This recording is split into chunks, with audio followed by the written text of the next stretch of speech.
croire que s'agissant de fanatiques qui s'inspirent d'une loi divine dont ils sont, eux, les expressions mystérieuses sur la terre,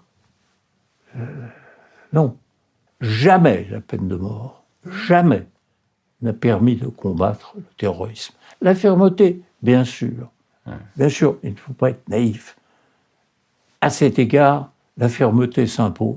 Ce n'est pas pour autant que le recours à la peine de mort soit ni profitable ni moral, car il y a là une dimension morale aussi. Et je dirais, c'est significatif que des États face au terrorisme musulman n'aient jamais voulu rétablir la peine de mort. Parce que si vous croyez, enfin si on croit, que c'est la peur de la mort qui retiendra le terroriste, emporté par sa pulsion, c'est fou. C'est faux en ce qui concerne les êtres humains qui ne sont pas survoltés par le fanatisme. Mais là, il y a entre le terrorisme et la mort une alliance sombre, ténébreuse.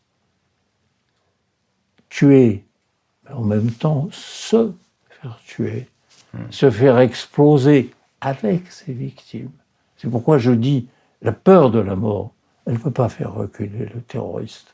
Mais inversement, l'utilisation de la peine de mort, avec le procès, avec le problème du recours en grâce, avec les menaces d'attentats, eh bien, surtout, se conserver à l'esprit que si on utilisait la peine de mort contre les terroristes au terme d'un débat public, le résultat serait inévitablement que celui qui est exécuté apparaîtrait aux yeux de ses partisans, des jeunes notamment, comme un héros, parce qu'il est allé au bout de ses convictions, comme un martyr, et le lendemain, vous auriez des commandos de jeunes gens qui prendraient son nom et le vengeraient, entre guillemets, c'est-à-dire qui procédaient à d'autres crimes.